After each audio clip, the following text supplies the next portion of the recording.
organizer for ClimateLink meetups. Who's here for the first time? A solid amount. Welcome. Okay, so these are, hopefully planned to be monthly events showcasing climate-focused technologies, primarily, trying to stop climate change rather than further it. Yeah, so it's mostly startups, some larger companies, some still just in their infancy or in their research in some regards, or somebody from the national lab. And as well as ClimateLink is also my startup, and that's focusing on helping to deploy more capital into this space. So general schedule, we did the first part of food. We usually do 2 things of food, but y'all look like got most of the food already. Oh, that didn't update. Anyway, so this was December stock. We're talking about something else tonight. So we're talking about energy storage, maximizing it using software. So, hold on one sec. Hey Bill. Hey. Forgot they need to make an announcement too. So we're here at PG&E's Pacific Energy Center. This is an educational program, and they host events like this and teach courses. And this is Bill, who'll tell you a little bit more about what what you should do if there's an earthquake. Yeah, thanks. My name's Bill Burke. I'm actually an architect, so I do energy efficiency training on building enclosures and trying to get things to move in the direction of zero net energy. So glad you're here. As Robbie said, I just got a few housekeeping announcements. So if the fire alarm went off, there are two fundamental, 3 ways out of the building. You can essentially go out the way you came in, through the front, down that stairway through the front door. You could also go through that door, or if you're in the lobby up there, there's a hallway on that side of this room that would connect into there. It will take you to the front of the building, and it will take you right out the front, pretty much to the front door. If for some reason you took that stair down and looked to the front, and didn't want to go to the front, out the front door, there's a corridor to the left of our main classroom on the first floor that would take you out to the lobby behind the building. Once you're there, the only way off of that alley is to go to 5th Street. So just so you know. In the event of an earthquake, just get under the table. And then, I hate to even have to say this, but in the event that somebody comes into the building with a gun, the plan is, get out. And then if you can't get out, you can barricade yourselves in a small room. And we've actually got braces in the bathrooms if you go into the bathrooms, brace the door. So speaking of bathrooms, there are 2 single occupant bathrooms on this floor. Just walk out the door and go to your right. You'll see them along the wall, and you'll see the brace mounted on the wall for your use in the event of a nut job with a gun. Really, I hate to say it, but that's kind of where we're at. And then if you go down to the first floor, when you get to the bottom of the stair, take a 180-degree turn to your left, go back into the corner, and there are multiple person restrooms on the first floor. And if you haven't been here before, you can go to pge.com/energy classes and see all the classes that we hold here. The vast majority of stuff we do here is free. We're actually funded through what's called a public purpose charge on utility bills, so it goes through the California Public Utilities Commission. We have a whole set of things that we do, basically around this facility, enclosures, mechanical systems. So, I guess any questions for me? Are there more chairs? Are there more chairs? There's one. I can get some. I'll get you a few more chairs. I'll bring them up from the basement. There's also a chair with just a small diagram. You don't have to sit on the ground. But I'll just bring up 5 or some more chairs. Okay, well, now you know where the bathrooms are. So I'll turn things back over to Robbie. Thanks, Robbie. And I'll go get the chairs. If you need Wi-Fi, this sign over there, so it's Gecko, and then the passcode is 129831117. Okay. So as I mentioned, so ClimateLink.co, that's going to be the platform. So shifting, if you were a member before and was the Clean Web, we're shifting everything over to ClimateLink, all of the jobs, events, and eventually within the next few months, matchmaking for fundraising, whether you are investing or looking for capital. We're launching a charity which will run these education and outreach events, and launching more meetups this year. And past, most or all of our events for the last year and a half have been recorded and are on our YouTube channel, if you want to see some of those. All right. How many of you have a bank account? Yes, okay. How many of you like to switch, how many of you would switch your bank account if it was really easy and the money that the bank that you were switching to was going to use that money to fund renewable energy and electric vehicles instead of fossil fuels? Most, some, had to be really easy. Okay, good. That was all because that's another thing I'm working on. So just one more. But basically, we think the bank of the future should be, for the people. It should be branchless instead of having really expensive retail space all over cities. It should focus on the zero carbon economy instead of the lots of carbon economy. And it should be built on a network graph of what are the economic opportunities in this space. So where can you get investment for your startup? Where can you get a job?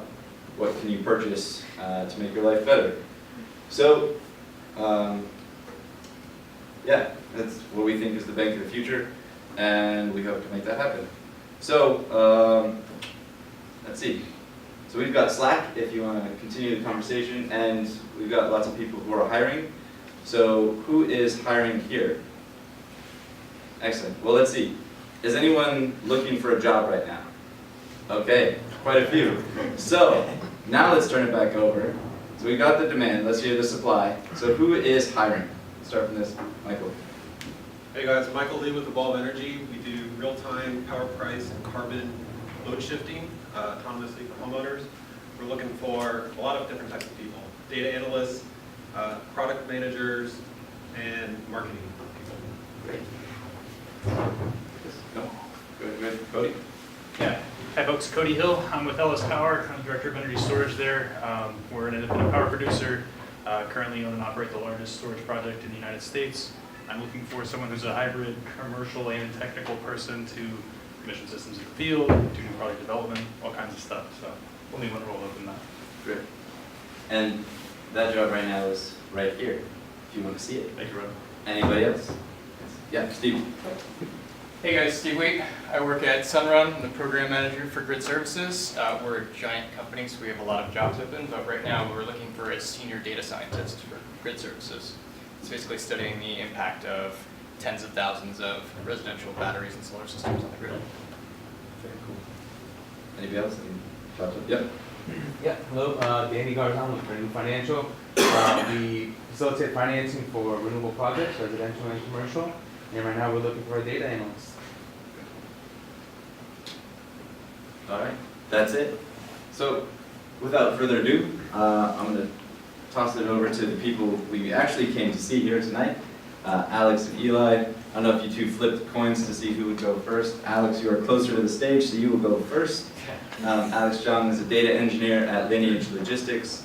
They're a cold storage company, and he uses software and data analysis to make their freezers work better, more efficiently, and do electricity arbitrage. And he will actually tell you how that happens. And then Eli is the co-founder and chief product officer for Voltaiq. They make software to make the companies that make batteries more effective. So, and then he will tell you more about that afterwards. And then afterwards, so next month we're going to cover AI and machine learning for the grid and for energy generation. hopefully in April, if everything goes right, we'll have a launch party for ClimateLink for our new platform. And then in May, we're covering autonomous and electric vehicles. With that, here's Alex.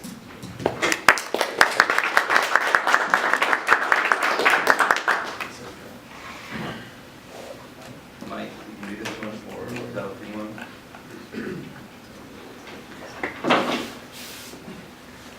You get a break. Energy storage.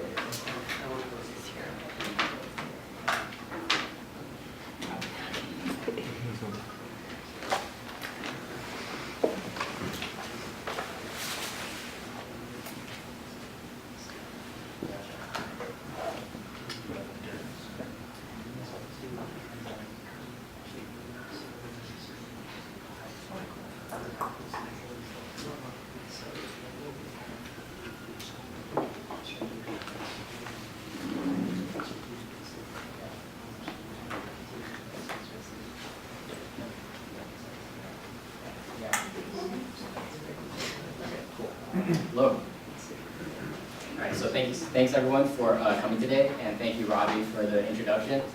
So my name is Alex Zhang, and he actually did a pretty good intro of what I do.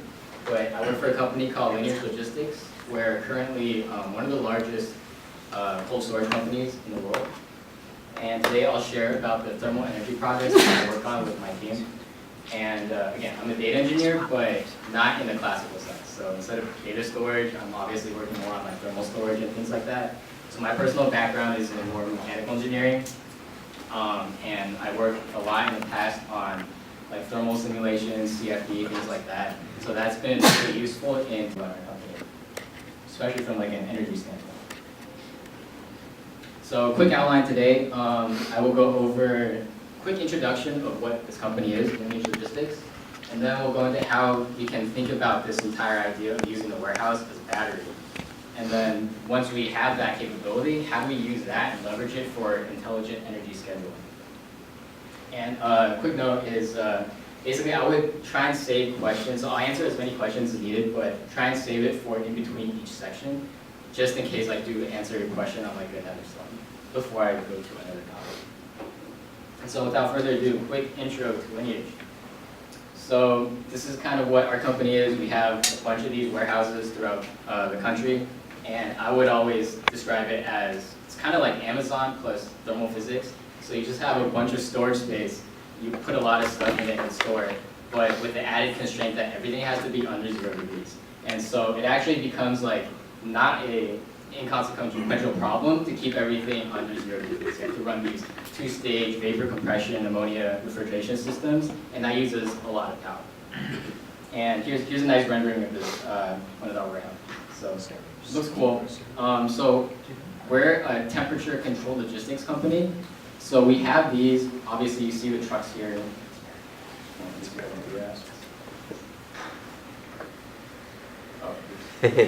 Now, 0C or 0F? 0F. So it's actually much colder than, it's a good point there.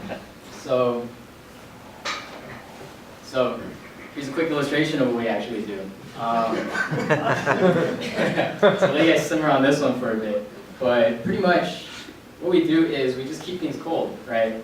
And then this is a phrase we came up with recently, but I thought it was pretty cool. We are in charge of the decoupling of people and food in both time and space. So it's a deep philosophical statement right there. But if you look at it in terms of this picture, that it also describes it with this pig. So this pig starts out pretty hot. Something happens to it and it turns into like production.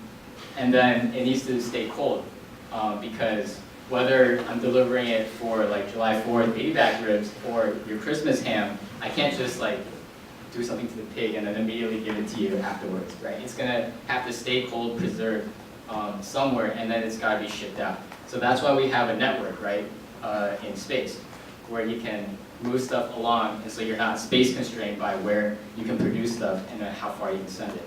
And then in terms of time also, right, because everything is kept frozen, then you don't have to worry as much about the perishability of the food. And so this is what the inside of one of the warehouses looks like. It's, again, pretty straightforward Amazon with thermal physics involved, right? You have a bunch of product in here, you have people driving around on forklifts scanning stuff, so there's a lot of data from that aspect as well. And then you can't really see it here, but there's a lot of refrigeration on the roof here, like evaporator coils, piping, all this stuff. And all that is pumping heat out of this room to keep it at 0 degrees Fahrenheit. And then here's another image. So it's actually pretty scary in here. It's like dark and dreary, but this is the environment that we're dealing with. And so this picture also is kind of to put into perspective what we'll go into next, which is describing this entire warehouse as a battery, right? So you think of this entire space as a cold insulated box, and all this product inside here adds a really high specific heat capacity to this box. So now you have this thermal buffer, and then that'll lead into the next topic. So we won't go into that yet. And then here for scale is a map of the warehouses that we have throughout the country. And so this gives an idea of where we operate, how many facilities that we have. And or for perspective, we have all these facilities, and the smallest one would be around 100,000 square feet, and the largest one would be over 700,000 square feet. So these can get very large. And in terms of energy usage, smaller ones would use around 1 megawatt of load, and larger ones can go all the way up to 8 or more. And these use a lot of power. And so here is the same facility map, but with the magnitude of the circle based on the size of the warehouse. So you can see where our presence is throughout the United States, and it focuses mainly on the major markets, right? So you have, you have like Seattle area, all the seafood.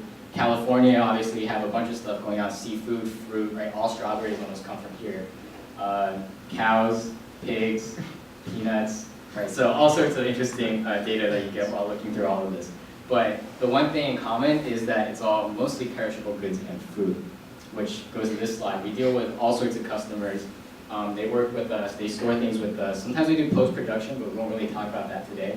What's mostly important to focus on is that despite all this big range of product that we get, most of it is still perishable fruit, except this guy right here, you guys, some of you probably like, what the heck. But Boeing actually stores carbon fiber with us. So it's pretty interesting. It is also a perishable good because something about like their glue needs to be kept cold so that like when they take it out, then it changes shape, something like that.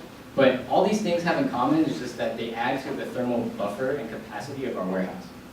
And so that leads us into this next topic. How do we think about the warehouse as a thermal battery? And so to do that, we just model it, right? And so people familiar with electrical batteries, this probably is a little familiar, but we have, we'll call it this phi value here. And this phi value is just one value, but it consists of two terms. You have the heat infiltration and the heat removal. And then this box here is the warehouse. So this cloud is the air, this pallet is the food product inside the warehouse. So this describes the battery, the actual battery, and this is analogous to the charging and discharge rate of this thermal battery. So obviously the sun, like doors opening, hot product coming in, all this is heat infiltration. You can capture that on this positive phi value, which is how much heat am I getting. And then you have this refrigeration system, but you have control over it, right? I can run it really hard, I don't have to run it at all. And this changes the amount of phi cold that I'm doing. And then the balance between these two is the heat flux that I'm getting in the system. And then that links to this coupled differential equation inside here, which describes the actual warehouse physical properties, right? I have the air, and so if, say my phi is positive, right, I'm heating this room now because my refrigeration system is not on. That means this air is going to get hotter, and in turn it's going to couple with this food, right? So maybe this food is colder than this air, so it'll buffer against this, but then the air is still heating that. So you can see this whole equation at play here, but this overall idea is what we use to try and capture this whole analogy that we can use our warehouse as a thermal battery. And so we run some simulations to make sure that's true, right? So we're not just like making stuff up here. So this is like control system. We put our model on here, which is this thing here, and then pretty much results. People probably seen this before. It's just simulating, but results show that yeah, I get results of what's to be expected. As I am cooling my room, the air is going to go down way faster, right? Because it'll cool fast.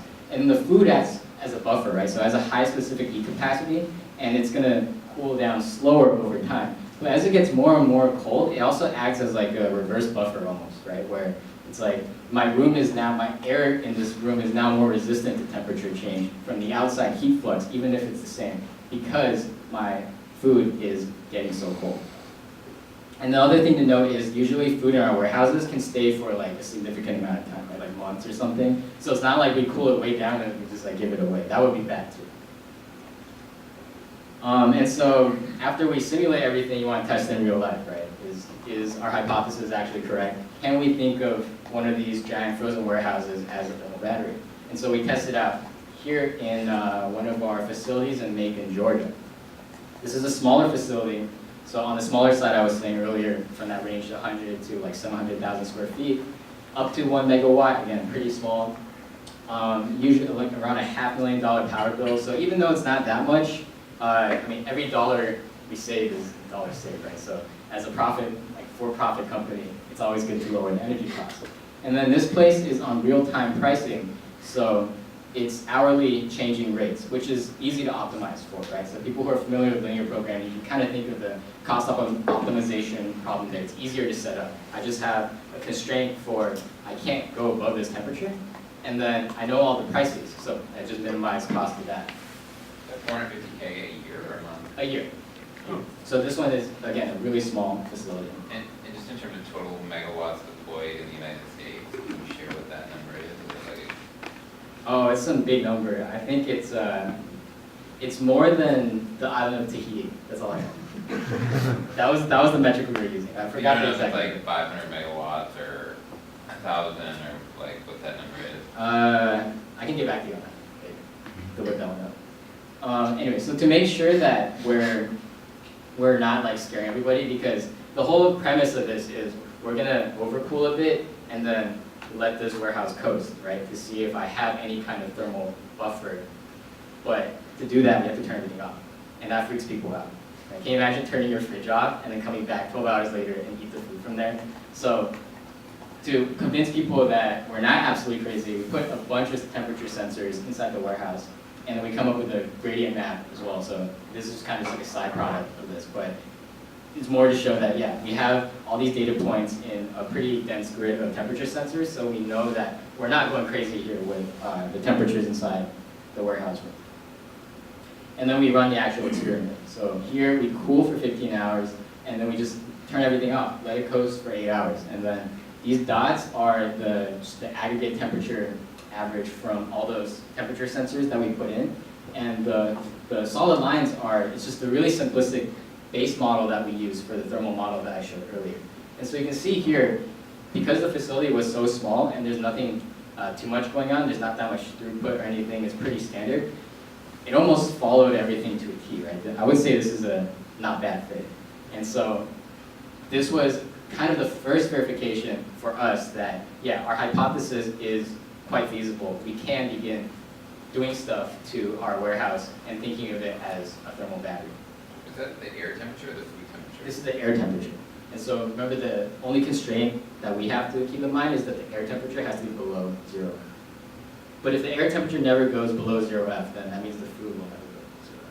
But if the air temperature goes below 0 F, doesn't the food temperature go below 0? The cool part about sharing this one is two things to note. You can kind of see you get the same downward trace with this air temperature that you saw with the simulation results, right? So it's like, obviously the simulation results, I put in some kind of random parameters, but the macro idea here is the same, right? Where it's like, yeah, even though we're not measuring the temperature of the food as you're mentioning, you can tell that it is getting colder because it's acting as a buffer that's lowering this overall air temp. And then the most important thing everyone wants to keep in mind here is that you want to see if that correlates to power usage too, right? If I'm running everything, is there a correlation between the thermal energy that I'm changing and the actual electrical energy that I'm pulling from the grid? And here we have CT clamps on all our main services, so you can see that yes, when I am cooling, energy goes up, right? So this sawtooth spike is what we want for the energy purposes. What are you doing with all the power that isn't cooling? Half your load seems to not be cooling, right? Yeah, so there's a base load here, and I mean, just like running a warehouse, Damn. There's other stuff going on too, like Okay. battery chargers for forklifts, it's like the office space. Sometimes we have other stuff going on too, so we don't just have freezer rooms, but this goes into the like other production I was talking about, where we do have some active services like high pressure pasteurization, things like that. That's not under the temperature stuff, but those are really big motors too, right? You can get like 600 kilowatt motors suddenly turning on, and that's something we have no control over. Yeah. So just, I mean, what's the comparison in terms of like total, I mean, you're obviously when you're overcooling, you're spending more energy than during those periods than you would if you were just trying to maintain 0 degrees. So sort of, are you net using more energy when you're running through these cycles versus just like maintain the temperature at 0 the whole time? No, so you actually see this in a bit, but overall, you're not using that much more energy. Right? You take a small hit for like, we call it the COP, which is like the coefficient of performance for like car Battery efficiency. Yep, exactly. So it's very similar because if you want to run at a lower temperature, right, you take the efficiency hit. But it's basically just that efficiency hit that you're taking in exchange for the flexibility of. So it's not that much. Right? You might lower your COP from like 2 to maybe like 1.8 or something, but it's not going to be that major of a hit because we're not going to temperatures that cold, right? We're going from 0 to maybe -10. That's like our main flywheel and stuff. And so, sorry. So are these like relatively standard refrigeration warehouses, or have you put other work into minimizing thermal losses by changing your workflows when you bring product in or exit or insulation? So that's what the rest of the team does. So I would say our team kind of splits into 2 aspects. We focus on both the warehouse optimization side, which is what you're talking about, and then we focus on energy, which is more of what I'm talking about here today. So we do a lot of other stuff too with like labor management. The one problem we have is we don't actually have control over when customers send product to us. So our customers are actually really hard to deal with sometimes because we're just a warehouse, right? So it's like, yeah, you can come whenever you want and then drop stuff off. But that leads to a lot of nightmares, as you can think, in terms of scheduling and production and all that stuff because it messes with our labor, it's hard to plan for. So there's a lot more data science going to how we do predictive models for that, but it's not quite related to what we're talking about today. But we do work on it. How often do you have to re-estimate parameters of the model? Do they change that much? Yeah, so we calibrate pretty much every, I think it's like 6 hours. So it just refits every 6 hours. It'll take the historical data over the past like 6 hours and then recalibrate it. So that's a good question. Anyway, so now we'll talk about, now that we know how the battery behaves, how do we schedule that? And then we internally talk about this as flywheeling because it's sort of like a flywheel cycle, right? Where you cool and then you let go when you don't need to. And this illustrates what one of you were talking about earlier in terms of industry standard. This is how it runs, right? You set a set point, you pretty much just follow the set point, agnostic of whatever the hell else is going on. And so power is always going to be at pretty high usage, and then like you just take the hit. And then the whole idea with flywheeling is, well, now that I know I have this like 8-hour or whatever buffer, then yeah, I can just run a little harder normally, but then just completely go silent when I don't need to be running that hard. Right? And this is good for us because we save money, and it's good for the grid because the grid doesn't have to like produce more power during that time. And so it's like when we're turning off here, it's like we're artificially getting power back, right? Because it's like I don't need this anymore. Here you go. And it's like poof into existence. So I guess in some industries, like you're saying peak hours, is that your retail charge or you're looking at wholesale? So I like to understand in California right now, like the peak hours are actually some of the cheapest hours from a wholesale perspective because so much solar is being generated. So is that just illustrative or is that sort of actually? This is illustrative. There will be non-illustrative stuff in a bit. So it will show. So don't worry. I don't think they have as much solar to reduce peak in Georgia. Yeah. So, you have a question? Yeah, just a question. So, do you know when you're going to turn off, and does that help you schedule into the market? Yes. Yeah. So we use all the predictive modeling, right, to be like, based on my battery parameters, if I can change the temperature this way, I'm going to turn it off at this time. And then we do that through, actually, I'll show you later. So to make sure that we have like as accurate of a model as we can for this whole prediction, we try and capture all the other data that we have, right? So this kind of ties into what you were talking about earlier in terms of, well, what about your actual operations? So we can predict what's going to come into our warehouse in terms of loads, right? So these loads will carry some kind of a heat load with them, right? Whether it's product is, people never give it to us at zero, so it's going to be a little harder than zero most probably. And then the other thing is like when trucks come, right, the doors will open and stuff like that. There's a lot more heat exchange happening there. So your cold insulated box is a little more exposed when you have a lot of throughput happening. But we can predict for that. And then, I mean, it's 2019, right? So we can get weather forecasting too. So in terms of like heat infiltration, that like cool picture of the sun, we know how much heat infiltration, like normal heat infiltration we will get, constant heat load. And then rates are also published, so we can pull from rate APIs how, like what the cost of electricity is going to be. So we combine all that together with our, well, okay, let me explain this first. So here are the example rates in Macon, Georgia. And you see it spikes madly, right? And there, for us, there's no reason to use power during those times. So it's like if we use that 8-hour buffer that we're talking about from what we ran in the experiment, then it's like, well, we just rank these hours, right? You shift them over, and then you just get rid of all of this. So why not just use power during these times, right? I have no demand charge to worry about in Macon, so I might as well just not run during this time and not worry about how much maximum power I'm using afterwards, because I'm just using power at a cheap rate anyways. So the megawatts don't matter to me, just the megawatt hours. And so you saw this earlier, but this is actually just us running with like a simplified optimization scheduling for the warehouse, where you can see here the temperature is sawtoothing in the flywheeling motion. The power is likewise sawtoothing, and if you compare the power to this rate prices here, which is in a little hard to see gray, you can see we're kind of getting what we want here, where we're using power when rates are cheap, and then when they go up a bit, we'll try and use less power, all the while keeping under this temperature constraint.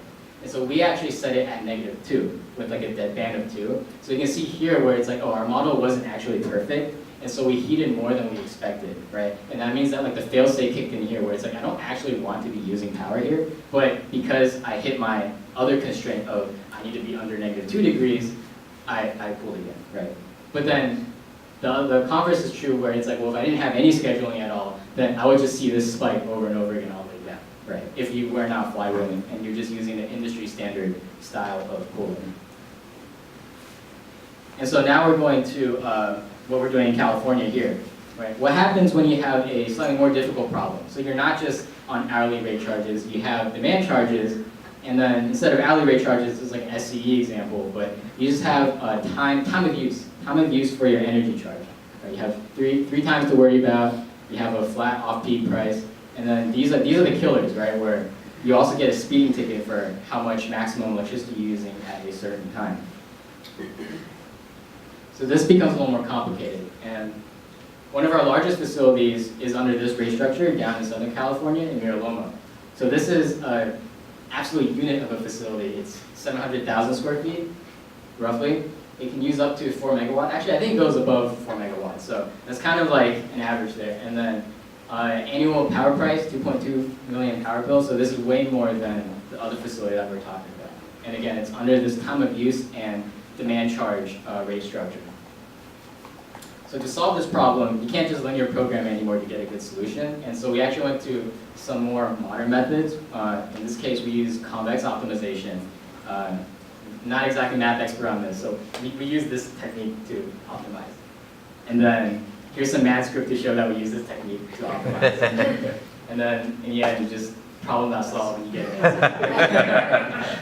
But I mean, the whole idea is we're still using the same ideas before, right? We take the thermal parameters that we had, we take all this input information, like the product coming in, the weather, and that makes our thermal model very robust, so we know if we change our refrigeration, or if we change the throttle on refrigeration, how much will the temperature change, and then that'll relate to the power price, which we're also getting. From that 2.2 million, what do you think you can save? We'll get there. You get there? There. Sorry, what kind of software program was it? Python. Python, was it? Yep. So Python has a problem.solve function. Anyway, so here's the results of that script, right? where we give it all these inputs and then it'll come out with these outputs. So here's the energy rate. This is, I think this is under winter actually. So this was the time of use example I showed earlier, but you can see how like there's only 2 rates, so that's probably why it's winter. And so obviously you want to use power when it's cheap, you don't want to use power when it's expensive, but you're also hit with the speeding ticket, so you can't instantaneously use too much power at once, right? You have those constraints. And here's what the algorithm's coming out with. It's assuming that because this entire refrigeration warehouse is kind of like a conveyor belt, right? A conveyor belt system, where if I change the temperature, I'm assuming that I will have to use electricity, right, later in order to account for that. You see that here. So we're scheduled in the power trace later. And then this is the third graph. The resulting power draw predicted is going to look like this. And so these numbers are the different freezer room numbers. And then so it'll actually go and bin each room and be like, each room is still under all these constraints that we need to maintain for like frozen warehousing operations.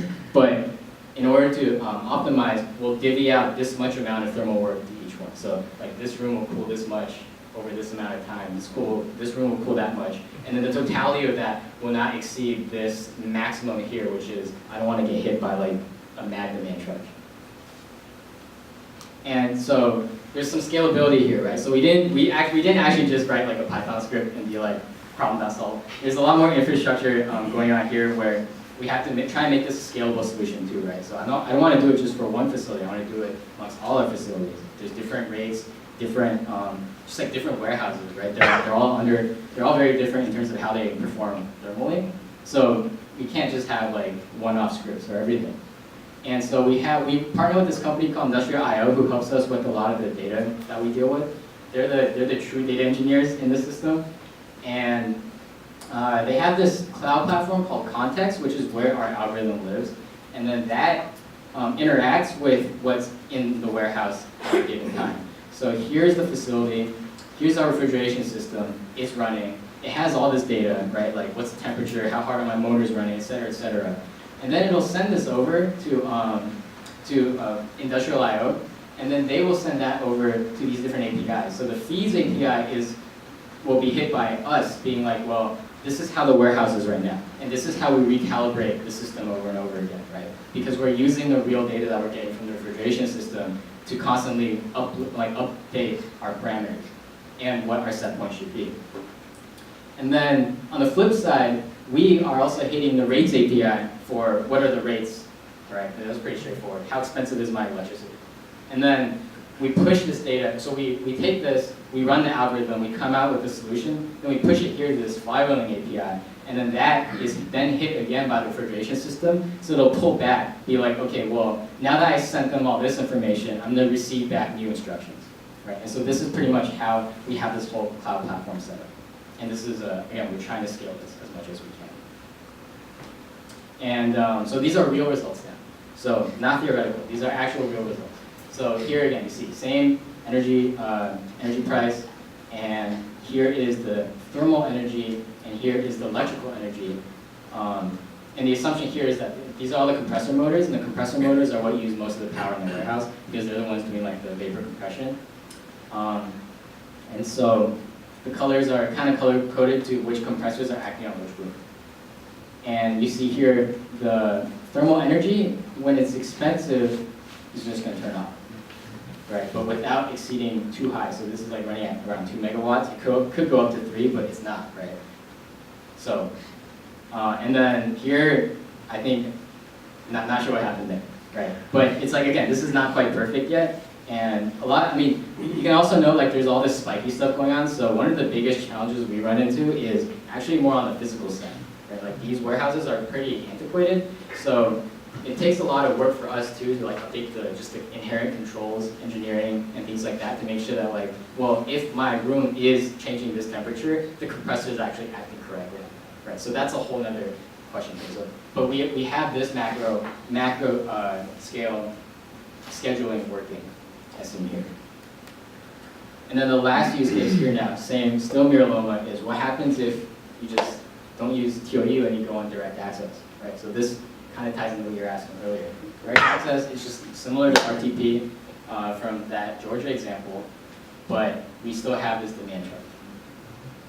And then the usage charge gets way more than expected, but again, because we have knowledge of that, we don't have to worry about it, in theory. And so if we schedule around it, here's, again, real results, it works. Here's our thermal energy, these are real results again, you can tell because it's so spiky, but here's the thermal energy usage. When it's expensive, we're turning off. When it's cheaper, we're turning on. And then here's the actual power used by these compressor motors, which is on this, again, on these rooms. And again, you can see, like, yeah, we're getting this sawtooth thing that we're expecting, while also not exceeding like a crazy high maximum usage instantaneously. So we are optimizing for both demand charge and usage rate. So again, which means that we're optimizing for megawatt hours and megawatts at the same time. And everyone wants to see the numbers at the end. So this kind of goes into what I was talking about earlier, but this initiative is not as easy to implement as just saying, let me plug and play and then we're good to go. Because these warehouses are actually pretty old. For example, one of them is this like naval bunker from like 1940s or something that's never been upgraded before. So there's some infrastructure changes that we do have to do, but it's for the better for the warehouse anyways. It's some of those like, this is maintenance that should happen anyways in terms of modernization going forward for a company. And so this is pretty much all, besides rates. So these are all the things that we've worked on, right? We've put in new doors. Doors are broken, so you don't want broken doors on your warehouse because it's a cold room with like a lot of heat infiltration. We put VFDs on the compressors to give it better variability in terms of the amount of work it can do. So that improves the refrigeration throttle that we have. Motorized valves, again, same thing. We motorized it so we can have more flexibility over the throttle over the system that we have. Condensers, we just weren't rejecting enough heat, and so upgrading this removed that bottleneck where the overall efficiency of the system went up so that the compressors weren't having problems pumping ammonia up to the high side. And then rates, this is the one where we switched the rate structure from TOU to direct access. And then controls and scheduling is what I've shown you guys for the past like half hour. And so the totality of that is like, yeah, it's pretty good savings, right? Out of that power bill that we have, we cut out like a significant amount of it. Is that a one-time software engineering cost, or was the 458K? Yeah, is that just a one-time, or is there any ongoing? This is a one-time, and then most of this is actually not from the software, right? So we obviously spent some time for dev, but we did it mostly internally. Most of it was actually from the temperature sensors that we bought. So we bought like 1,036 temperature sensors for the bigger facility. So like, maybe two questions. Did you guys look at all at like thermal cameras or like FLIR sensors and like? Yeah, they're expensive. They're too expensive. They're very expensive. Okay. Yeah. And then did you guys look at all at insulation, like? Also expensive. So that's something we would want to work on too. That would go under the whole like maintenance upgrades that we're thinking about. But insulation is actually not that bad. And then to upgrade it is marginally too expensive at this point. That makes sense. And then maybe the last question is, what's the difference between like a mod, like you're going to build a facility today, like, and put all the investments in it to make it as efficient as possible versus one of these older facilities? Do you have a sense of like the delta in efficiency between a modern facility? Because I'm assuming you're still growing and building new facilities. Yeah, that's a good point. We haven't actually worked that much yet on new builds. So maybe next year I can give a new talk with more information on that. But right now, as you can tell, we've been in the weeds a lot on the retrofitting because the vast majority of like how this company's been growing has been through acquisitions, right, by the private equity firm and everything. And so a lot of it is just picking up like old goods and trying to make it as good as possible for the lowest cost, right? But as we're designing newer buildings, then it's like, yeah, we can think about making it really good. So we'll do like one or two more questions if that's helpful. Yep. Do you have solar on any of these?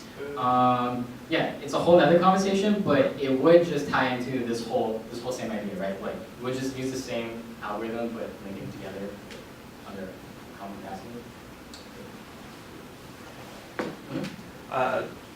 How about total kilowatt hour consumption of the buildings? Did it go up or down? So we didn't measure that, but I would say it probably went up a bit because due to the decrease. It's colder. Yep, it's colder. Yeah. Actually, Here, Eli, you want to swap out and you can answer some more questions while Eli's getting set up. So it's funny how analogous this is to like residential DR. If you're a utility, you basically take 15,000 houses that all have S thermostats, and you tell all those people to pre-cool their houses like 3 or 4 degrees for 3 hours before they schedule for that. Yeah. Have you guys ever reached out to anybody who does controls for DR or utilities to see if you could aggregate these facilities and they can give you a command the day before? Yeah, there's, what's it called? There's business DR as well. So it's not just residential. A few of our facilities are actually under DR already. Gotcha. And so we have, it's a whole nother thing, but we actually have like prediction for when DR events will happen. Right? And then we will shut off. So then you'd be reducing your bill and getting paid. at the Yeah, same time. so we do that, and then for the ones that are like under flywheeling, we'll then link that with the flywheeling results, right? So that's why if it's constantly updating the parameters, then we'll be like, oh, well, DR just ran. We have to change our temperature set points down because we just shut off when it was. Great. Awesome. Thank you, Alex.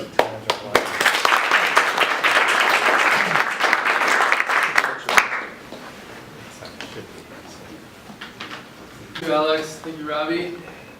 So how many people in the room would consider themselves battery engineers? Okay, a smattering. All right, cool. I have some kind of more commercially focused content, a bit more technical stuff. So I might jump around a little bit. We'll sort of gauge how things go. So my name is Eli Leland. I'm one of the co-founders of Voltaiq. We are a data analytics platform for companies that are developing batteries and battery-powered devices and systems. So just to give you a little bit of background on our company. So we call ourselves a battery intelligence software company. It's sort of embedded in our name, cute little thing there. We were started in 2012 by myself and a couple other engineers. And we've grown to, we're a team of about 20 people now. We have customers across a number of different industries listed here. We've gotten a fair amount of commercial traction. We count a number of major transportation companies, including a couple Bay Area ones. Uber, they've got a division doing battery stuff for everything from scooters to unmanned flying taxis. Proterra, an electric bus company. We've got one of the big Detroit OEMs, one of the big German OEMs. Consumer electronics divisions at a couple of the big Bay Area tech companies. And then a number of different companies, customers in the battery supply chain. You know, we started the company, I guess I'll talk a little bit, we have offices in California and Germany. So I'll talk a little bit about what gave us the idea to start the company and why we ultimately consider batteries to be a data problem and data to be the solution to a lot of battery problems. So we started the company, my personal background, done a bunch of different things, but I did a PhD in mechanical engineering at UC Berkeley. Didn't do battery stuff, so I'm more of kind of an energy generalist, which is sort of funny that I found my way to a company like Voltaiq.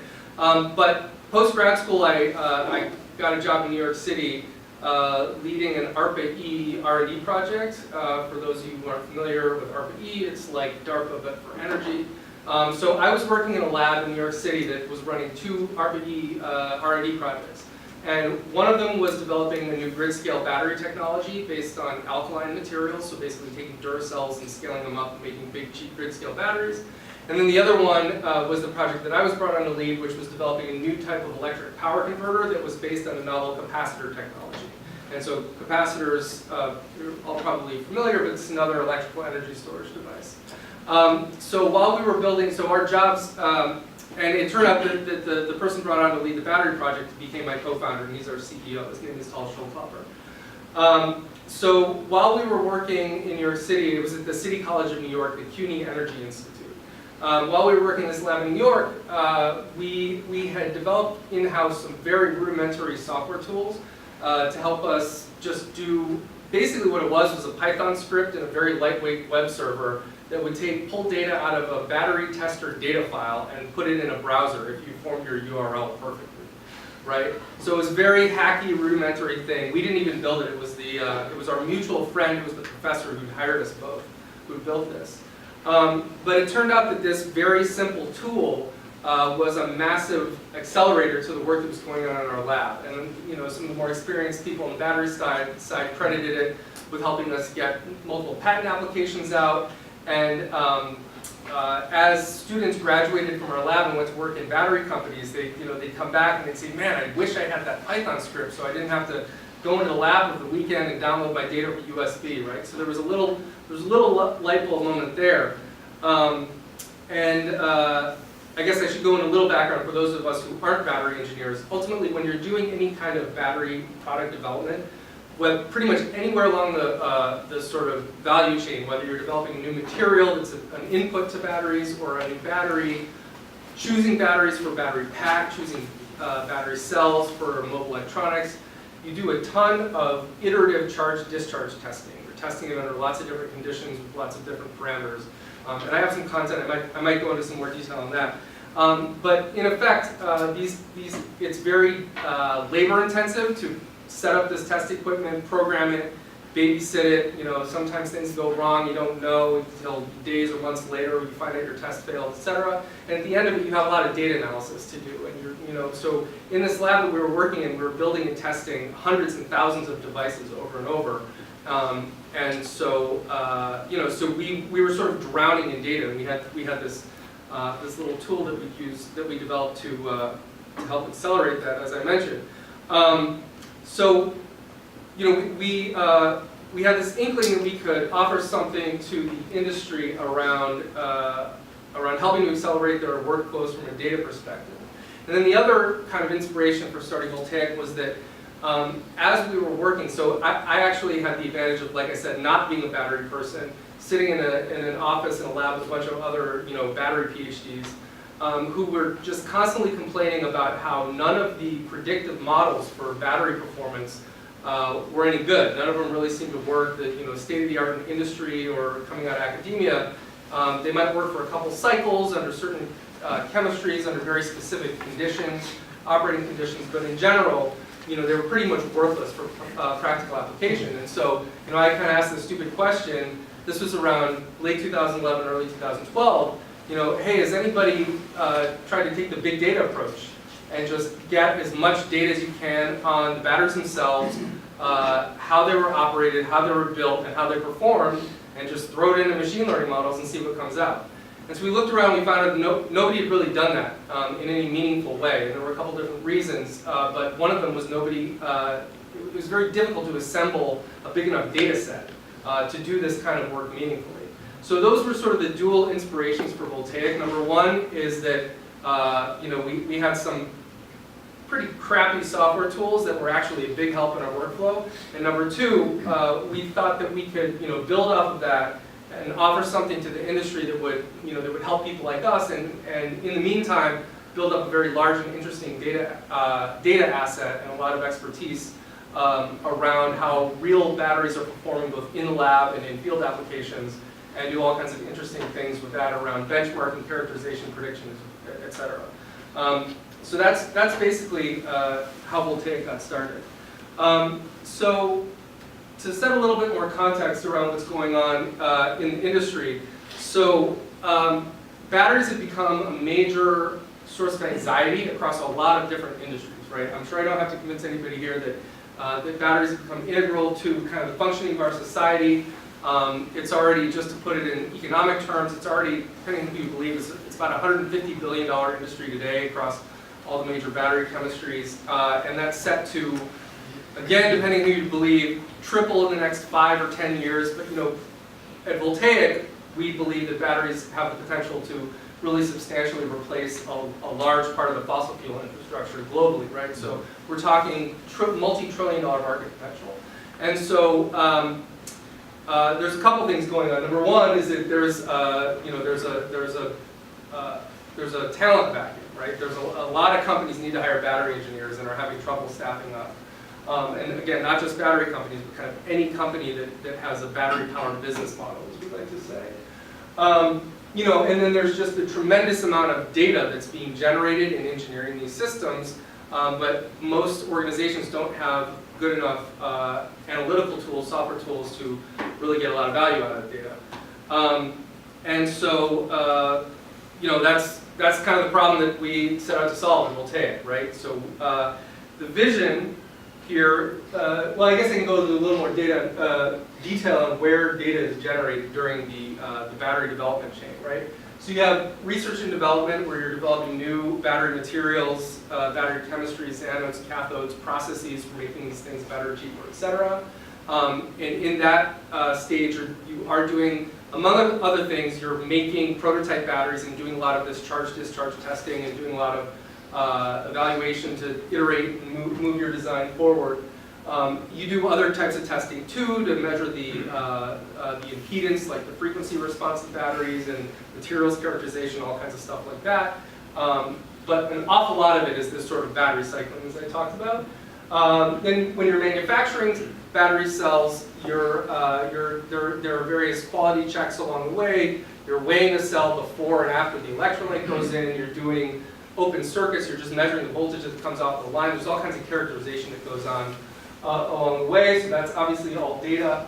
I guess the point here is that batteries leave a very extensive data exhaust trail, right, throughout their entire lifetime. When you're integrating batteries into packs, you're trying to find ways to make a lot of little batteries behave like one nice big battery, and so you have to, for various reasons, you have to match them. You have to try and find batteries that are as similar as possible in spite of manufacturing variability in the way that their performance diverges as they age over time, which is a big problem. Then you've got to integrate them into a system to get it to operate appropriately for your application.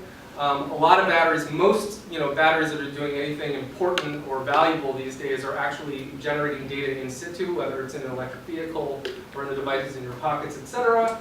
And then this is less well developed, but these batteries at the end of their life, well, returns is kind of a different thing, but there's a lot of talk about second life applications, right? So when they're no longer good enough to be in a car, you put them on the grid or something like that. So we are, there's some funky animations here. So anyway, we're setting out to basically become the data platform that kind of underlies all of these things. And at this point in our evolution, we've picked off a couple of very high value applications along this chain that are, really they're pretty close to the kinds of things I was talking about when you're doing product development or when you're doing product development, doing a lot of iterative testing, and need to do a lot of data management analysis. So this, just looking at kind of what the data ecosystem looks like today in the battery industry. So I talked about some of these stages, R&D, where you're doing a lot of the testing I talked about, production, where you're manufacturing, and integrating and operating. The bottom line here is that there's lots of different kinds of data that organizations in this industry are tracking. So it's not just the battery performance, but there's a lot of different measurements for things about how, what the ambient conditions when you're operating the battery, and then what you're doing with the batteries when they go out into the world. And what you see is that across this industry, there's just a whole patchwork quilt of different software applications that are being used to track all this stuff. But what you don't see, unlike other similarly large technical industries such as electronics, semiconductors, oil and gas, biotech, pharma, there's no kind of integrated software ecosystem addressing the battery space. And so that's another reason why we started Voltaiq, because all these other sort of adjacent or similar industries have multi-billion-dollar software industries around them. And the battery industry has really gotten by for literally decades, just by patching together all these different software systems. So that's, that's something we're seeking to address. Forgive the sort of funky animations. Right. So we're pulling that all together in a data platform. The background is, before Voltaiq, companies and the folks who are battery engineers in this room will probably be familiar with this. There's just basically a very cumbersome workflow around collecting your data, usually manually from the test equipment, and then when you're doing like longitudinal study and you're studying tens or even hundreds of batteries at a time, you end up just with a whole bunch of individual discrete data files. You got to copy those all into, the same place, or, write some MATLAB or Python to pull all that data together, and then figure out kind of what are the key statistics or KPIs that you want to pull out of that data, and pull them out, and it ends up just being a very laborious process. And so what we do, and according to some analysts, basically when people talk about doing battery analysis, it's actually 80%, I'd say this is even conservative, but I'd happily take the opinions of the battery engineers in the room, that 80% of the time doing analysis is actually spent just kind of getting the data into the right place, so you can put it in a graph or table and actually make a decision off of that. And so at a first pass, what Voltaiq does is we automated the process of taking the data from all these different sources, different types of test equipment, different brands of test equipment, systems operating in the field, etc. And we've automated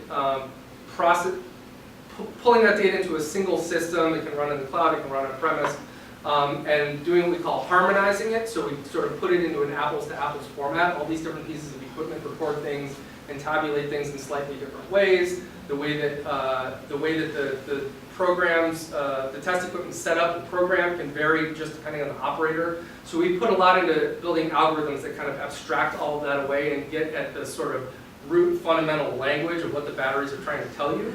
And then run a whole bunch of analytics on top of that and pull out those additional performance statistics. So I'll breeze through some of this. It's fairly straightforward, just workflow collaboration, helping things go faster. But these are some of the real challenges in the battery industry, in large organizations, especially where you have an engineering group that's designing a system, and they're saying our battery in the system needs to operate like this. There might be another group that's actually designing the battery itself. There's yet another group that's building and testing battery devices. And so just coordinating between all these groups, it just takes a long time. And so our software helps to coordinate and streamline all of that. To talk a little bit about what the challenges are that are facing, this was most recently used in an automotive conference presentation, as you can tell, but some other things that are sort of driving these challenges in the industry. So every automaker is working to substantially electrify their fleet, some faster than others based on the geographies that they operate in. But they've got to develop a lot of new platforms. There's not enough talent. They don't have good tools. The data is very complicated. These battery packs can be hundreds or thousands of cells. It's hard to get good data from their vendors about exactly what batteries they're getting. It depends on the market power between the vendors and the buyers, etc. And so again, something we're trying to address with this full lifetime data platform. And then ultimately, if you mess up, it can cause you real problems, right? It can cost big companies billions and billions of dollars if they get their battery design wrong. And I think one of the things underlying this, and again, this is sort of the founding ethos of Voltaiq, is that what we're seeing across all these different industries, whether it's power on the grid, mobility in automotive applications, or even just household electronics, the global industry spent 100 years basically building up tremendous expertise around combustion-based power conversion. And all these industries are electrifying really rapidly, and so they would optimistically, they'd say they have about a decade to build up the same level of expertise around batteries, because batteries are going to end up powering all these devices, right? So, again, we just sort of take data from all these different formats, we put it into a database, and then we give you point-and-click tools, which help to go from months lag between when your data is generated, when you get to analyze it, to closer to real time, eliminate duplication, spotting problems right away. I'm going to breeze through some of this stuff so that I can talk a little bit more about the actual kind of testing and data that we deal with, because this crowd seems fairly technical. Let's see. Why don't I jump over? I'm going to jump over to a different presentation and talk a little bit. So again, the battery engineers here will find this stuff pretty basic. But we can go through a little bit on some background concepts on batteries and battery testing and the kind of data that our customers work with. So key concepts, the battery is made up of an anode, a cathode, and an electrolyte. I think the real key thing here is that batteries are very complex systems, right? It's not just like a little gas tank full of electrons. There's actually, there are chemical interactions going on inside. There are ions moving back and forth depending on the chemistry. They're embedding in some other material matrix, so they're plating onto another metal. So they're very complex systems, and they're extremely sensitive to all kinds of different ambient environmental conditions and variability around how they're built and how they're operated. So what that results in is that you might, out of 100 batteries you buy off the shelf that are the exact same part number, if you test them under the exact same conditions, they'll perform very similarly for, it sort of depends, but roughly, let's say you get some lithium-ion batteries in an application like for a cell phone where you're charging and discharging once a day. And we've all experienced they'll operate pretty much the same way for about a year, and then after that, their performance completely diverges. And that's due to things that happened, a long time before. Just some of the key concepts around when you're building and testing batteries. So potential is the difference in voltage, obviously, between the positive and negative lead. Capacity, this was something that I had to learn as a non-battery person coming in. So capacity specifically refers to the coulombic capacity, it's the number of electrons going in and out. And then energy refers to the energy capacity, so the number of joules or watt hours going in and out of the battery. Power, obviously, is the rate at which the energy goes in or out of the battery. Time, we know what that is. Coulombic efficiency is electrons out divided by electrons in, or I guess we have it reversed here. And energy is the other one. So again, as somebody who came in to the batteries and to the battery world as an energy generalist, I've always been thinking about energy efficiency, but in the battery space, you tend to think a lot more about the coulombic efficiency, electrons in versus electrons out. And to the first approximation, that's because the electronics that regulate the power going in and out of the battery kind of abstract away the voltage which is delivered.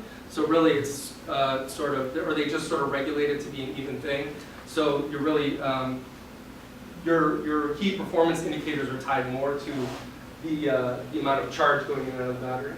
Some other key concepts, open circuit potential. So when the battery is just at rest and there's no load on it, what's the voltage on it? When you actually start to load the battery up, the voltage will drop instantaneously, and if you pull that load off, it'll sort of relax back up to an open circuit potential. And then there's different types of resistance. So some are just basically sort of ohmic resistance for electrons going through the metal parts of the battery, etc. But then there's also resistance based on the actual physical difficulty that the ions have moving back and forth, and switching polarity as things charge and discharge, stuff like that. So to talk a little bit about the kind of battery testing, some standard types of battery testing, constant current, constant voltage, partial state of charge, and then a bunch of different application-specific testing. So again, I'm showing this because this is the kind of data that our customers generate and that our software actually works with. So here the red traces are current, the blue traces are voltage. These are screenshots from our software, but this is an old version. It looks much cooler and sexier now. So basically, as you charge the battery, so constant current charging, or constant current CC cycling, you're charging at a constant current, the voltage goes up, you typically put in a rest step in between where nothing's happening, and then you see the voltage relax a little bit, and then you discharge, and then you repeat that cycle. And when you're doing battery development, you'll do this tens, hundreds, thousands of times on tens, hundreds, thousands of devices. And these tests can take up to many months. So to the extent that our software helps our customers identify partly through a test that something's gone wrong. Sometimes it's literally something as simple as like there was a fault on the channel and the test didn't even get started properly. Like customers or companies that don't use Voltaiq, often they won't find that out literally for weeks or months.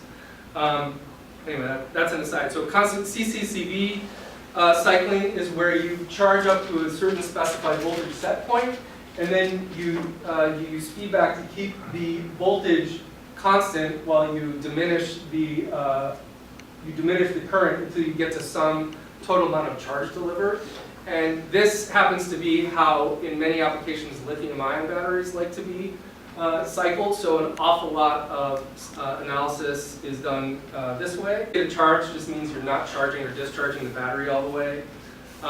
Drive cycle testing, so obviously, you know, it's fairly rare that this reflects a real world operation of the battery. So obviously you'll do things like try to emulate what's actually, what an actual drive cycle looks like when you're accelerating, decelerating, say in a hybrid vehicle or an electric vehicle. Emulating renewable energy firming cycles, so you know, backing up non-renewable assets on the grid. Reference performance test is another term that you'll hear when talking about battery testing. So this is sort of a... I meant I had a question. Yeah. Oh, sorry. Okay, yeah. I thought you were telling me. No, you got more than 5 minutes. Yeah, cool. No, so sort of jumping back to the other slide deck and with these tests. Yeah. You talked about usage data for like in a car or something like that. Yep. And most of these tests are in a lab or in. Yep. Can this be used like in real time? Does it have to be sort of separate, or can it be, let's say, like loaded onto the phone or inside the car to actually measure the battery as it's being cycled and things like that? That's a great question. Yes, it can be, and depending on the application, sometimes it is, sometimes it isn't. So yeah, I'm talking a lot about how you characterize a battery's performance and try and tailor it to an application, as opposed to the use phase. I have some stuff in here that I can talk about in the use phase. It sort of depends on how sophisticated the device or system is, or like how expensive the system is and how long you want it to last. So there's a lot more sophistication in terms of how like an automotive battery pack is managed in situ by the controlling electronics and software. So the answer is yes and no. And basically, in the more expensive systems, there's more kind of active measurement and control. And I can talk a little bit about how that's done. So, yeah, a reference performance test is basically, you know, you run a battery under some condition. Every so often, you basically put it through something like a full charge-discharge cycle or some specific test that you know you have a better feel for how it's going to perform. So you can operate it under some slightly less certain condition and then periodically check in and kind of look at that battery performance. Rate study, what you're seeing here is that you're taking one battery and then you're progressively discharging it first pretty slowly, then a little faster, and then even faster, and then you want to analyze how the battery responds there. So this is the kind of analysis that our software automates for our customers. Another interesting one, and this sort of speaks to Robbie's question, this is called a HPPC test. It's a standard test developed for the automotive industry. You basically charge up the battery fully, and then you discharge it in increments typically of 10%. And then at each 10% increment, you hit it with some pulses, and then you analyze those pulses specifically. There's a little bit more detail here to see how the battery's impedance evolves. And impedance is sort of an indicator of the health. So it's, again, shows you the impedance will characterize how the reactions that happen at different rates are evolving inside the battery. So things like ohmic resistance are very fast reactions, whereas the electrochemical ones tend to be much slower. And as you do these impedance tests, you can tell how the battery's health is evolving. So each of those 10% increment steps, you're basically doing a little mini diagnostic test on the battery. And so part of what goes into engineering a battery for an application is, you know, we have customers that will basically take some battery cells and they'll do a combination of the things that I just talked about. And they'll take a battery and they'll discharge them at different rates, and they'll do these sort of pulse tests at different depths of discharge along the way, and they'll do these at different temperatures. And so you're basically mapping out a space of how a battery will perform as it's operated at different discharge or discharge rates at different temperatures. And so when you're building an automotive battery pack, you want to kind of get a good idea of how the battery is operating across all these conditions, and then you program your battery management controller to basically, you know, do the right thing depending on what the ambient conditions are for that battery. And then you do that on a bunch of individual cells, choose the cells you want, put them into a pack, and you basically repeat all these tests in some variation at the pack level. So, you know, this is another pain point for engineers in the automotive industry, is pulling specific data points out of this kind of test. This is zoomed in on one of those pulses, and then doing some calculations on it and turning it into a characterization. This is sort of one slice of that sort of surface that I was talking about of these different parameters. In testing, so you say it sort of comes up with these parameters. Mhm. Has any of your customers yet sort of tested a battery for one configuration and found out that it actually is created, it looks like it'll run better in a different configuration or different setting? I don't have any specific anecdotes Okay. around that. I mean, we've got a lot of customers doing a lot of different applications. So from everything from like fundamental materials and chemistry development down to, you know, choosing batteries to go in mobile electronics, things like that. So probably, but I don't have any specific anecdotes about that. This is a little bit about impedance testing. Yeah, let me jump back. So those are some kind of battery likes to go in and out of the battery the most, basically. And as the battery ages, these spikes move around and they grow, and it tells you about both chemical and physical changes happening inside of the battery. So the idea here is that you can see, like this one, it all looks fairly tight, it's aging fairly well. But this one, you can tell much earlier than when you start to hit this knee. You can usually tell somewhere along here that the battery is starting to degrade. So again, this is how we're helping our customers, you know, build better batteries using data. This is a little bit of a case study and some stuff I just talked about on the HPPC. And then, you know, when you do it at a pack level, our software also helps you. We characterize the high-level performance of the entire pack, but then you can pull apart those data streams at the individual cell level and start to see spread and identify hot spots, things like that. And let's see. This is just basically saying we help our customers develop their battery systems faster and ship them to market sooner, which is true. We have some case studies on that. So yeah, this is a specific auto OEM case. So it just turns out that it's very cumbersome and time consuming. So this one customer, this is one of the big Detroit automakers, they had one guy who was like the MATLAB guy. And anytime they ran a big battery test and battery pack, you know, they give his name is Steve. You give all the data to Steve, and he would spend a couple hours, you know, and he'd produce some overview plots. And then if anybody saw something they wanted to dig on, they'd say, "Hey, Steve, will you zoom in on this one part, etc." Right? And so, you know, so our software automatically uploads all that data, does all the data processing.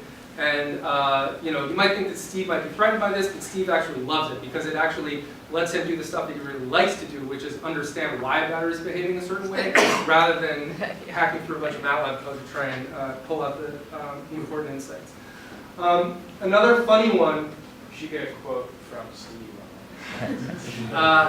We're working on it. Steve's boss's boss is going to be speaking at a conference for us, so this is one of the things, you know, when you start a small company, it's hard to get these big companies to go on the record for you, but we've got a couple that I mentioned up at the top of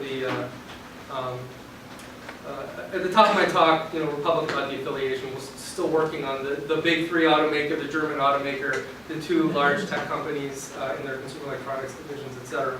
But this is kind of a funny one. So when you're manufacturing batteries, so you assemble all the things, you assemble all the different parts, you fill it with the electrolyte, and then you run it through formation cycling, which is basically very highly controlled charge-discharge cycling. And this is sort of the voodoo, sort of secret sauce of every lithium-ion battery company. It also applies to lead-acid batteries to some extent too, like the ones in, you know, starter battery in a car. But it forms the various layers and it sort of cures the battery so it's ready to go. And every company does this different. It's all top secret, you know, what everybody's formation algorithm is, etc. But we have a case study from a customer who had a 92% yield rate, which for the battery industry is actually pretty good. But they were digging in on what this yield rate was. They were finding that there was this very sort of regular, well, they didn't know what it was, and they were looking at every different possible parameter that they might correlate to why, you know, 8% of the batteries were failing. And they determined that half of the yield loss was because in this formation equipment, it seems it's like this massively parallel, feels very inefficient process as you're making literally millions and millions of batteries. You have to put every single one on a formation cycler to run it through this charge-discharge test. So basically what it came down to was, I guess, I don't know, I do the math in my head, but let's say the racks were 50 batteries long. The 2 batteries on the end were colder than all the ones in the middle. And because of that temperature variation, they were not hitting QC on the way out, right? So this is the kind of thing. So at a first pass, our software pulls out all these sort of standard KPIs out of the battery, but then we offer the ability to correlate it basically to any other metadata you have, like the cell number on the formation cycle. I know we're running out of time, so predictive analytics. So, you know, to be honest, since we're among friends, we've done some really interesting work around predictive analytics and using our software and data to predict battery performance. But most of the industry really is still at the state where it needs help with all the stuff that I've been talking about up until now. And so we've got some skunkworks stuff going on that'll be ready to go commercially when there's ready uptake. But right now our sort of commercial pipeline is full of companies that really just need help getting all their data in one place and optimizing their analysis process. But the way that we think about it is descriptive analytics is sort of like, just looking at the data to see what happened. And when you get to predictive analytics are the real game changers because they help you identify stuff before it goes wrong. So this is a very rudimentary example, but one of those per cycle statistics our software pulls out is a sort of pseudo resistance, seeing how the resistance evolves as the battery is charged and discharged. You basically do that by looking at any time there's a discontinuous change in the current going into the battery. And so, this is just some very early results on some battery tests we did ourselves. But basically, this is that capacity statistic of just how many electrons are coming out each cycle. You can see that it's extremely flat, and at the very end you get this big drop here. But if you look at our sort of pseudo resistance statistic, you can see there's some false positives in here, but you can definitely start to see it trending upward a long time before. So if you're operating a system in the field, just having that insight that it's going to fail, being able to schedule some maintenance and downtime rather than waiting for an unexpected downtime event, that's extremely valuable.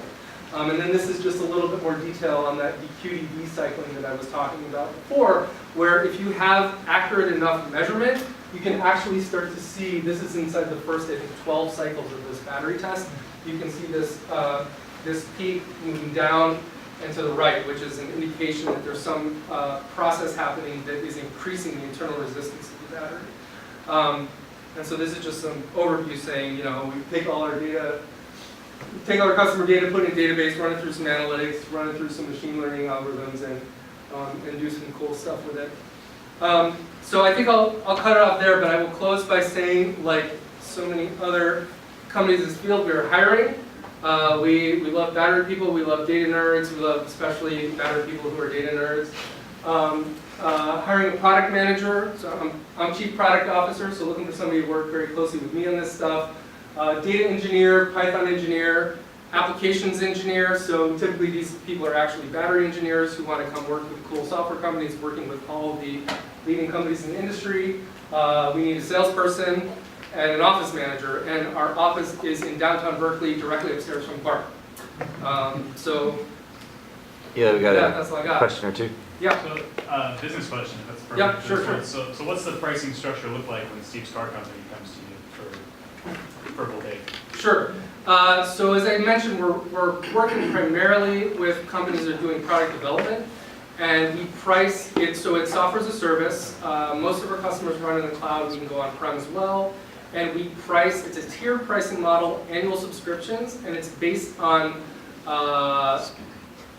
specifically it's based on the number of test channels that they're operating, because that correlates to overall kind of size and throughput of their operation. When we first, funny story from our origin story is first we said, can we price based on the amount of data collected? And of course nobody wanted that because it's sort of an unbounded growing potential expense. But then we looked and saw that, the cost of data storage falls over time, so we could price it based on the rate of data that's being collected, sort of the fatness of the pipe. It's almost like a demand charge in the grid energy. But our pricing model, we knew, okay, when you're operating a software business, you want to go for 90% gross margin. So we sort of ballparked how much data would typically come out of a set of battery test channels and did some multipliers to get a 90% gross margin, took that to the market. Everybody said, no, that's way too expensive. So we cut it in half so we get an 80% gross margin, and everybody said, oh yeah, that sounds about right. And so that's how we determine our pricing. But then we've since doubled it back up to the original. So yeah, we have a lot of expensive people that we have to pay in. So it's not just about gross margin. Yeah. Yeah, maybe kind of related business question, but is there an industry standard, like if I'm a procurement person buying batteries, like a good way for me to evaluate one pack or one battery versus another? Would your technology give someone the opportunity, sort of like a miles per gallon type of standard? Obviously there's time, there's cost. Excellent question. So there are some standards, but not enough. And this is one of the, when you see news stories about, oh, some professor somewhere, some breakthrough battery technology is going to change the world. There is no universally accepted objective standard for evaluating that. And that's something that we hope to help promote. Is part of what we do is help to share expertise around the right, what we consider the right way to test batteries and do the data analysis. But the short answer to your question is, generally speaking, no. What would that metric be if you guys defined it? It really depends on the application. I mean, it's just as simple as, in a cell phone, you basically want your battery to last all day on a charge for the first year, and then you kind of don't care because you want the person to upgrade their cell phone, whereas in the grid or in an automotive application, the drivers are very different. So that's, again, part of why there's an opportunity for us and for software in this industry is because there's so many different ways that companies are trying to optimize. So it would ultimately have to be a standard that's specific to an application. But part of what we in the future have thought a lot about doing, and we're again trying to help move the market this direction, is to provide a benchmarking service for a given, say, a given family of chemistries and a given type of application, using our data set, customer data set on an opt-in basis to say, here's how your battery technology compares to its peers in the market. Yeah. Who owns the data? Like, can a company say, delete our data? And with the data you guys have, like the formation data, can you guys make the best battery in the world now? To the latter question, I'd say probably not. But it's been talked about, but we're pretty happy being a software company. The way our business is structured, the customer owns the data, but we have rights to basically use it to train models and do benchmarking. Great. Well, thank you so much, Eli. Thank you. Positions if anybody wants to see one, but you can also just go to our website.